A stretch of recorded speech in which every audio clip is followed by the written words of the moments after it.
Добро утро и од мене, почитувани. Ние продолжуваме со програмата на Слободен печат.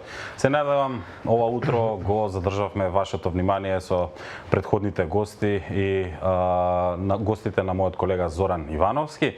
А ние продолжуваме со програмата и со нашата следна содржина. Имено, денеска православните верници го слават православниот празник Свети Трифун.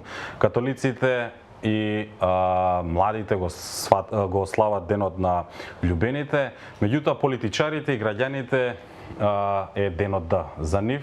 Денеска се распишуваат изборите. Имено, денеска се очекува председателот на Собранието Јован Митревски да ги распише председателските избори, редовните председателски избори во земјава, а од вчера попладне тој се одлучи истото да го стори, односно заедно во издатум да ги распише и парламентарните избори.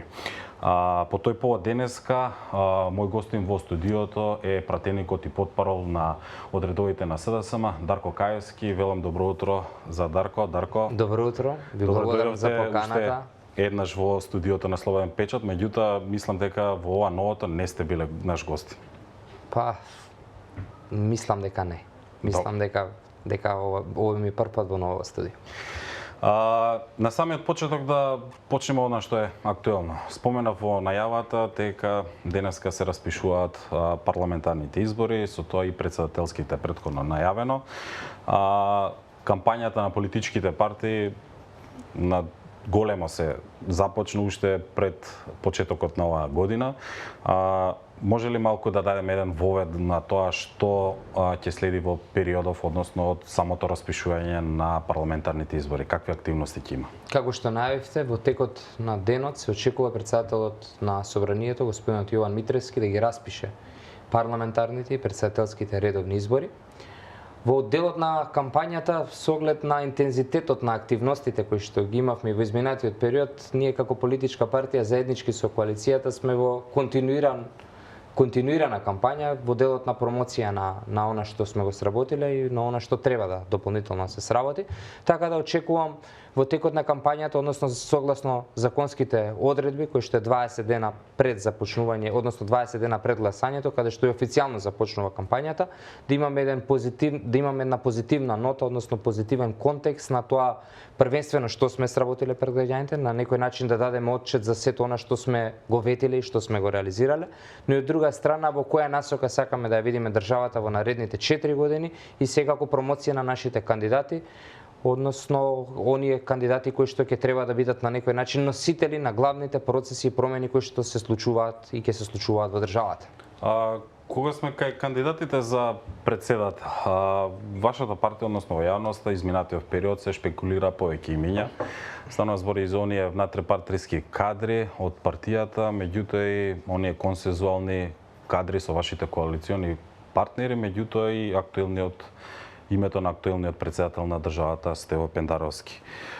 Дали конечно реши СДСМ за да го поддржи Стево Пендаровски да биде кандидат на оваа партија или на коалицијата ваша на следните председателски избори? Како и што наликува на една голема партија, најголемата партија во државата, како што наликува на една демократска партија, секако целата оваа постапка се прави согласно статутот и највисоките акти на партијата. Согласно тоа, ние како политичка партија сме во процедура, завршија предлозите по местните организации, по општинските организации, сега е во фаза на еволуација и за скоро време, согласно роковите кои што ги даваат и законните, на Социјалдемократскиот сојуз на Македонија ќе ги објави своите кандидати и кандидат за председател, но и сега во кандидатите за пратеничките листи, оние 120 кандидати за пратеничките листи, така да јавноста ќе биде благовремено известена, се прават и одредени сондажи, мерења, анализи и согласно тоа, согласно целата постапка ќе се дојде секако до идеалното решение, до кандидатот, но првенствено важно е да потенцираме дека оној кандидат кој што ќе го предложи Социјалдемократскиот сојуз на Македонија ќе биде победник на председателските избори и секако коалицијата, Европската коалиција предводена од СДСМ заеднички со сите политички партии кои што сметаат дека државата треба да иде во она проевропска агенда, ќе биде победник и на парламентарните избори. Но добро е да се напомени и да се каже дека како политичка партија имаме сериозен кадровски потенцијал и капацитети. Самите кажавте дека голем број имиња се вртат и во јавноста, голем број имиња беа предложени и во местните организации и општинските организации. Тоа покажува дека СДСМ има сериозен кадровски потенцијал и капацитет и дека секако ќе го даде решението кое што ќе биде најдобро и ќе работи во интерес на сите граѓани на државата. Еле малку ако може да откриеме за оние внатрешни релации помеѓу кандидатите и имињата кои што се лиферуа изминатиот период. Едни од имињата е она на Битиќи, Радмила Шекеринска станува збор, поранешниот министер за внатрешни работи Оливер Спасеновски. Какви се сондажите Спасовски? Какви се сондажите во партијата и какви се релациите помеѓу овие кандидати? Гледате, нешто што треба да се напомене е дека прво владе фер и демократска атмосфера. Атмосферата е релаксирана. Едно е важно исто да се напомене, тоа се гледа и во јавноста, дека СДСМ е обединета. СДСМ е обединета и без разлика кој ќе биде кандидат, апсолутно секој ќе го даде својот максимум и ќе даде својот допринос за да кандидатот предложен од СДСМ и коалицијата биде победник на изборите. Ако направиме паралела и со претходните претседателски избори, каде што господин Стево Пендаровски беше кандидат и секако победи на тие претседателски избори, имавме голем број исто на кандидати кои што до последен момент, согласно законските рокови, се правеа одредени анализи и сондажи и на крајот од денот повторно сите заеднички на терен ја изработевме промоцијата, ги кажавме нашите заложби, каде сакаме, каков сакаме да биде претседателот на државата и секако победив.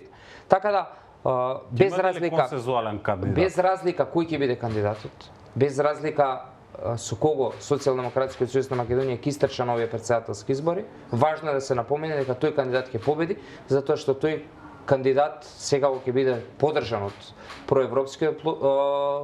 проевропскиот фронт и врз основа на сите анализи покажува дека граѓаните пред се за европска еднина, не се за изолација, стагнирање, стагнација и така натака и така натака. Излезете ли со консензуален кандидат? Веќе одговорив на прашањето, се прават анализи и секако врз основа на анализите ќе излеземе со кандидат. Секако во тек се преговори со сите политички партии кои што се дел и од владината коалиција, кои што дел и од коалицијата на која што настапивме и на претходните парламентарни избори и на крајот од денот, како што кажав, како што и личи на една демократска и најголема партија во државата, партија која што се грижи за интересите на граѓаните, ќе излеземе во јавноста и ќе ги соопштиме и нашите размислувања, видувања и секако тоа пред се видување на граѓаните.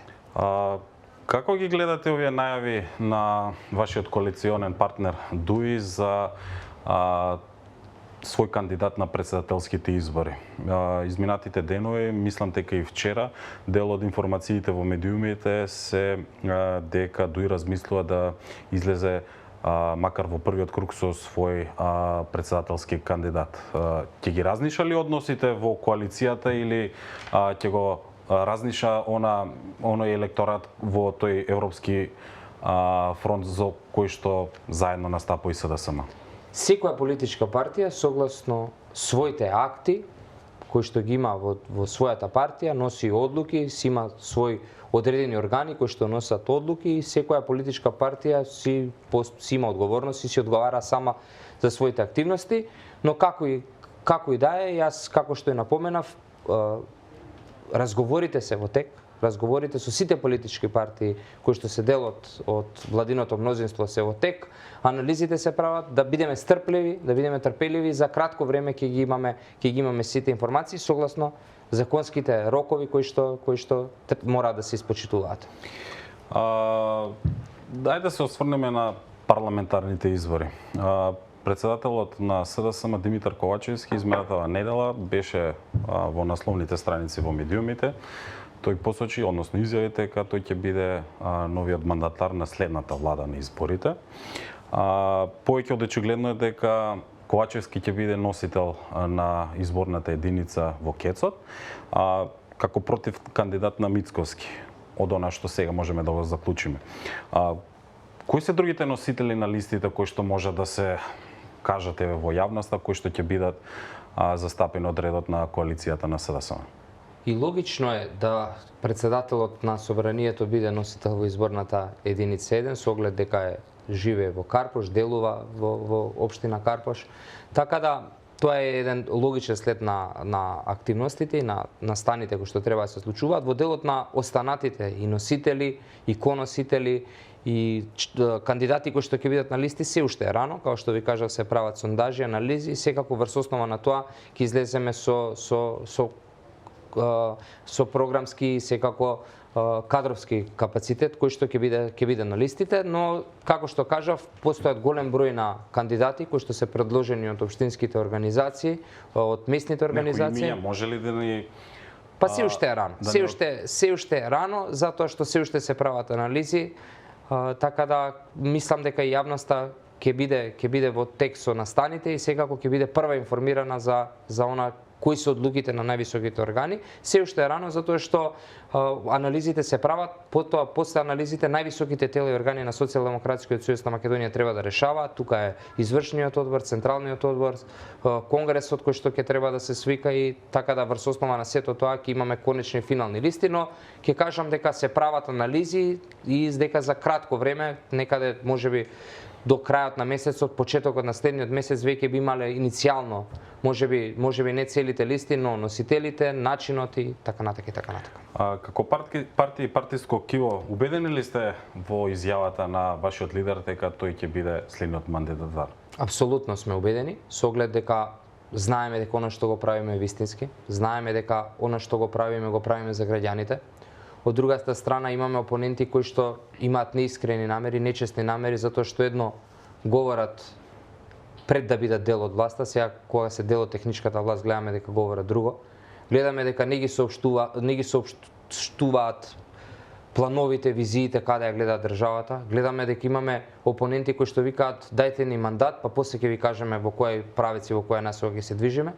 А од другата страна, ние како политичка партија секогаш сме имале јасна цел, а тоа е Европската унија, подобар стандард на граѓаните, повисоки плати и пензии, подобра благосостојба и ред други работи, со еден збор повеќе пари кај граѓаните и европска интеграција. Она што им го ветивме, го остваривме во најголемиот дел. Нашата држава е интегрирана и членка на НАТО и започна преговорите со Европската унија. Веруваме дека до 2030 година ќе биде полноправна членка на Европската унија. Тоа значи поголем пристап и до фондови, поголем пристап и до финансии, можности.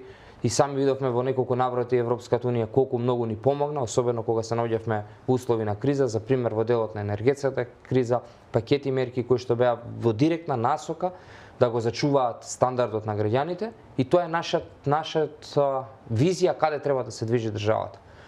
Од друга страна, можеби ќе го повторам тоа, но не гледаме план како државата ќе треба да напредува, само гледаме дека нешто ќе кажат, па нешто сами се негираат, па контрадикторности еден најголем дел, па видовме дека бараа дека ќе преговарале за преговарачка рамка, па видовме дека пробаа се обидеа да преговараат со амбасадата на Република Грција да сменат нешто и таму не успеа. Они не можат да се договорат со амбасада за било каква промена, а неки успееле 27 земји членки. Од другата страна, гледаме дека имаме релевантни изјави на официјални високи евро лидери, представници кои што ни викаат дека ова е најдобрата преговарачка рамка која што можеме да добиеме и дека таа не може да се промени. И од тука ќе видите дека имаме неискрени опоненти кои што граѓаните на крајот од денот знаат да го препознаат, знаат да видат дека опозицијата во моментот и никогаш претходно немала став за ниту едно важно политичко прашање.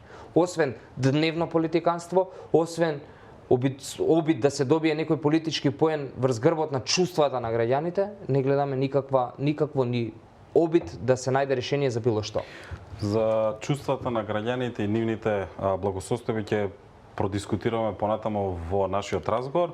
Одека би сакал да се задржиме уште едно прашање до две во однос на оние рейтинзи, сондажи, анкети кои што се лиферуваат периода во јавноста, имено со распишувањето на изборите, стандардно секој изборни циклуси во земјава се мери расположението кај граѓаните за кого ќе го дадат својот глас. овдека во студио изминатава недела имаше повеќе представници од опозицијата и од власта, каде што лиферува со некои информации во однос колку пратеници ќе се остваат, колку гласови ќе се добијат на нивното конто. Па како ги гледате овие анкетите кои што ги имавме изминатава недела? Во едните бевте заедно оценети во вашите коалициски партнери, меѓутоа имаше и оние каде што беа посочени само партиите и негде вашиот рейтинг се толкуваше, односно излезе негде околу 9% 10% кај расположението кај граѓаните. Најдобар рейтинг и најдобра анкета ќе биде на денот на изборите. Од друга страна видовме и организации кои што прават такви анкети, кои што истите тие организации типува во 2020 година дека ВМРО-ДПМН ќе биде победник на парламентарните избори. Истите тие не убедуваат дека Гордана Силјановска Давкова ќе биде жена председател во 2019 година. Истите тие не убедуваат дека 2022 година предвремените локални избори дека во Маврово Ростуше ВМРО-ДПМН двојно ќе победи и тие ред други такви прогнози кои што на крајот од денот се испостави дека не се точни и дека на крајот од денот резултатот беше поинаков. Така да оставиме да видиме на денот на изборите, ние сме убедени во делот на мандатот и во делот на победата, затоа што кажав и претходно, затоа што патот кој што го трасираме, патот кој што ми го понудуваме на граѓаните е оној правиот пат, секако со сите мани, недоследности и слабости кои што сме ги имали во изминатиот период. Чесно е да се каже дека из одредени работи имаме одредени слабости, но на крајот од денот граѓаните треба да изберат помеѓу буквално едно референдумско прашање во која насока сакаат да видат државата, дали сакаат да ја вратиме државата назад во изолација, темнини, мрачни мината, блокади, нерасчистени односи со соседите, со Европа, со светот, или сакаат да видат државата како напредува, како интегрирана, како е дел од европското семејство, со сите оние позитивни моменти кои што ги нуди тоа европско семејство и како е државата сигурна, стабилна и чекори во правилен правец. Секако, за жал, бевме власт каде што ни се случи да се соочиме со голем број кризи. Ќе ја споменам здравствената криза во 2020 година, 2021 година, потоа економската, енергетската криза. И сите тие кризи можам да кажам дека успешно беа изменаџирани од страна на владата, но секако сите тие кризи во одреден момент дадоа и граѓаните почувствуваат револт и кон владата, и кон собранието, и кон одредени текови кои што се случува, но на крајот од денот, кога ќе се направи да сублимат, може да се каже дека во правилна насока се движела државата, на правилен начин се трошеле и буџетите и ресурсите, на правилен начин се креирале пакети мерки кои што беа со сериозна голема вредност од 2,6 милиарди евра, сите пакети мерки кои што беа насочени кон граѓаните за полесно да ги надминат последиците кои што доаѓаат од тие кризи. Еве уште едно конкретно прашање, додека вашиот политички опонент ВМРО-ДПМН го крие ставот за францускиот предлог и како ќе го реши спорот со Бугарија, тој дециден и јасен е во однос на тоа колку пратеници ќе освои на следните избори. Се зборуваат дека ВМРО сама може да освои 61 пратен. Како ги коментирате тие ставови на опозицијата и од друга страна кои се вашите предикции во однос на пратеничките места, ако не на гласачкото тело? Со една насмевка ќе го искоментирам, тоа е нереално и тоа е многу далеко од реалноста и од вистината тоа што ќе им се случи.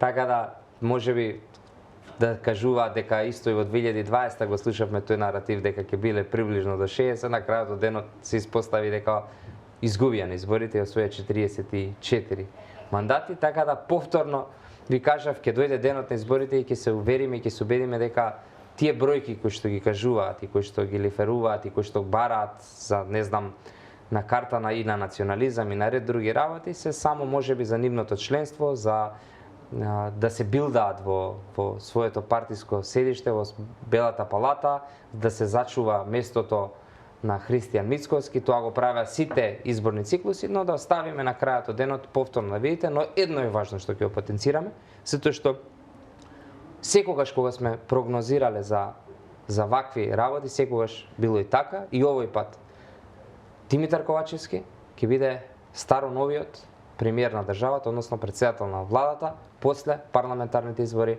на 8 мај. Добро, барем за сега од ваша страна е транспарентно тоа дека имате став дека Ковачевски ќе биде новиот мандатар, иако не ги соопштувате јавно вашите предикции за пратеничките места и освоените гласови на изборите. Меѓутоа, ајде од Каевски да преминеме на она што го мачи обичниот граѓанин, оние работи кои што ги гледаме особено изминатава недела и особено по истекувањето на оној фамозен рок од 12 февруари за смена на личните документи. Сликата во јавноста и гневот кај граѓаните очигледен. Имавме турканици за пасоши, се уште имаме турканици за лични карти. Од една страна техничкиот министер за внатрешни работи ја смири некако ситуацијата, тој се обиде во емисија да малку помпезно да го реши проблемот, односно да ги одложи овие мерки. Што направи СДСМ во однос на оваа проблематика за граѓаните? Првенствено се напомени дека бесот, нервозата кај граѓаните е очигледен и мора да се потенцира дека е оправдан. Апсолутно се гледа дека има пропусти и сега, кога е техничкиот министер, и претходно имало пропусти, и тие се евидентни и апсолутно ги поддржувам граѓаните во тоа затоа што сите ние на некој начин сме погодени од цела оваа работа и уште еднаш ќе потенцираме оправдани се и реакциите кај граѓаните. Во делот дека техничкиот министер ги решил дел од работите, апсолутно е неточно. Работите се решија во собранието, каде што се донесе предлог измени на законско решение со кој што се пролонгира промената на возачките дозволи, односно ќе можат да важат до крајот на оваа година. Со таа промена на некој начин се превенира, односно се решија дел од проблемите. Ако видиме од друга страна, техничкиот министер имаше неконзистентни изјави околу ова прашање. Видовме како за изјава во ТВ Алсат, ако не се лажам, кажа дека патните, односно возачките дозволи ќе важат за домашна употреба и дека се до нивната важност на самите возачки дозволи. Па после 2 дена видовме дека има друга изјава и сето тоа направи дополнителна конфузија кај граѓаните. Впрочем, ќе се навратам и на претходниот момент кога говоревме, кога беа надвор од влада, што говореа едно, кога се дел од влада, говорат сосема друго. Нели велеа дека кога ќе се вратат, кога ќе бидат дел од владата, макар и во техничката влада, ќе делуваат за да се врати претходното име на државата, дека не треба да има северна, а сега кога гледаме дека се дел од владата, не само што кажуваат дека тоа е реалност, туку и дополнително делуваат како да се решат одредени работи околу делот со исправите, така да сите тие изјави дополнително направија конфузија кај граѓаните, но на крајот од денот ќе кажам дека одговорноста е кај сите политички партии, одговорноста е кај сите нас и дека евидентно е дека има сериозни пропусти, дека вакво нешто не сме да се случи и не сме да се дозволи. Дополнително сакам да потенцирам дека и пред влезот во техничката влада, една од работите која што ја кажува беше дека ќе ги решат проблемите. Јас не гледам дека се реши, дополнително се искомплицира. Сега многу потешко може да се закаже термин. Порталот кој што требаше да функционира кажува дека има технички проблеми, дека не функционира. Од друга страна не може да се добијат телефонските броеви. Се укина Кој е виновен за таквата ситуација? Јас кажав веќе одговорив дека сите ние сме виновни, институциите, системот. Меѓутоа граѓаните сакаат да видат евентуално санкции, сакаат да видат решение и да посочат со прст кој е виновен за нивните дополнителни плаќања и оние турканици кои што ги имаме. Беше во текот на вчерашниот ден, каде што ние како пратеничка група иницииравме промени на законот, подоцна видовме дека и ВМРО ДПМН инициира одредени работи, па потоа претседателот на собранието направи една координација со сите координатори на пратенички групи, секако согласно службите, согласно луѓето кои што ја познаваат тематиката, нормално во делот на промената на законите, се најде соодветно решение и беше подпишано од сите координатори и беше поздравено од сите. За какво решение говорите? Во делот на возачките дозволи. Добро. Пролонгирањето и вчера вие рековте, поправите ме ако грешам, дека замената на сообраќајните дозволи ќе бидат бесплатни за граѓаните.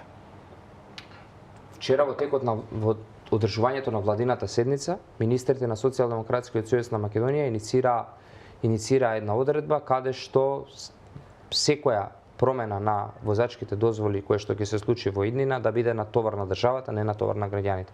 Како едно леснување за сето она што се случува, збориме за оние кои што имаат со важност поголема од онаа Може ли да ни одредната објасните промена. што значи поимот бесплатно? Знаете ли, господине Кајовски, дека тој збор всушност не значи бесплатно за граѓаните, значи пари од државата. С тие исправи кои што владата ќе се одлучи до крајот на годината да ги направи на своја сметка, тоа апсолутно не се бесплатни, него се тоа истите пари кои што се земани од граѓаните и од даночните обврзници ќе се наменат за оние кои што закасниле, односно кои што треба да ги досменат овие. Јас и ви одговори веќе нема да биде дополнителен трошок на граѓаните на државата, ќе биде трошокот сега кој ќе го плати државата. Сметате ли дека овие турканици, овие реперкусии околу личните карти може да допринесе за некаков негативен ефект врз гласачкото тело и вашето конто на СДСМ?